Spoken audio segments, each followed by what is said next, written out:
closer to your doorstep. Akí ládéládé bẹ́ẹ̀ ni akí lóyè lóyè akí gbogbo ajúnilọ́ tí ń bẹ lórígun mẹ́rẹ̀ẹ̀rin gbogbo àgbáláyé. Bí ẹ ti ń wọlé ẹ̀yin bàbá wa ẹ̀yà wa ẹ bẹ̀rẹ̀ sí ní máa bá wa gbọ́ léṣe bọ́tì. Olóyè Chief Sunday Adéyẹmọ Igboho Òòṣà bàbá ti fẹ́ dé ọ̀dọ̀ wa ní junction soka ní junction ilé wọn tí a ti fẹ́ pàdé wọn láti máa lọ sí palace bàbá wa Adéwọ̀lú Ládọjà. Koikimedia will bring the work closer to your doorstep. Olóyè ti close. Hey! Oya. Olóyè Igboho Òòṣà. Bàbá ti ń súnmọ́ bíbẹ̀ yẹn according to information tó ń tẹ̀ wá lọ́wọ́. Oya wide down. Oya àbá ti débi sẹ́ wide down. Wide down wọn dúró.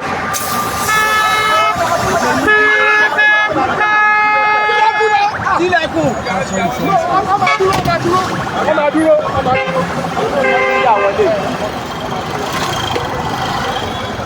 Koikimedia will bring the work closer to your doorstep. Bàbá wa Olóyè Adéyẹmọ Igboho Òòṣà. Bàbá ti wà ń bí.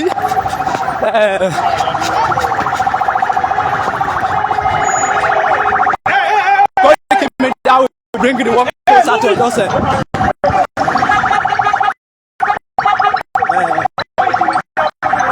Koikimedia will bring the work closer to your doorstep. Olóyè Sunday Adéyẹmọ Igboho Òòṣà. Bàbá ti wà ń bí. Bàbá dé padà.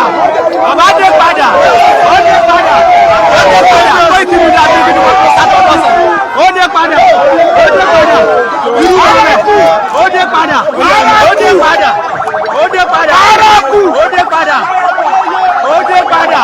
Koikimedia, oya share. Kero. Ẹ bá wa share.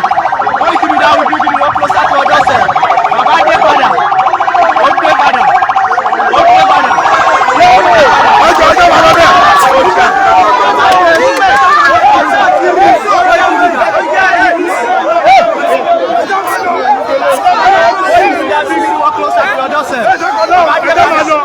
Ẹ mọ̀ sùn share. Ẹ bá wa share. Ẹ bá gbọ́ ní share. Bàbá dé padà. Sí Igboho yẹ. Igboho iṣẹ́.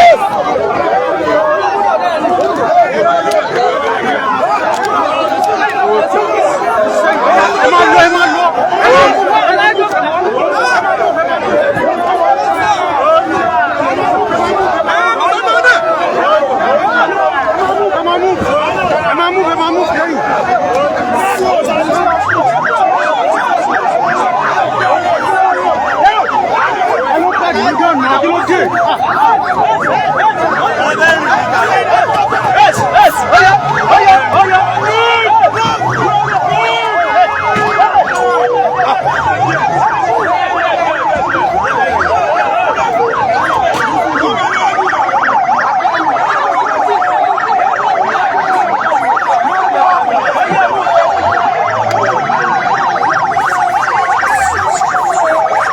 Koikimedia bring the work closer to your doorstep.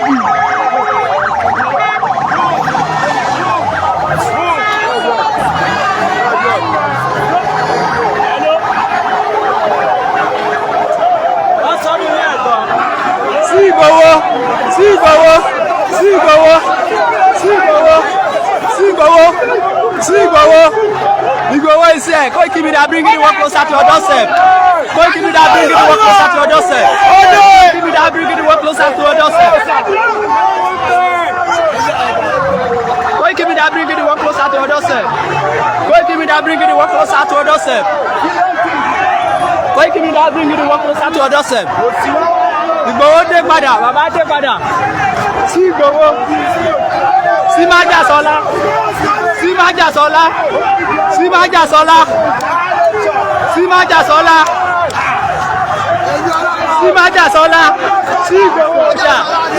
Igboho Òòṣà. Sí Májàsọ́lá iṣẹ́. Igboho iṣẹ́.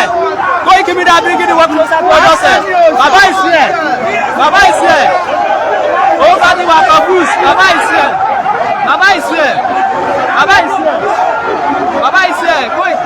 Koikimedia bring the work closer to your doorstep.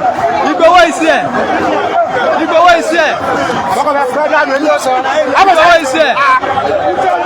Igboho world closer to our doorstep. Koikimedia bringing the world closer to our doorstep. Igboho is here.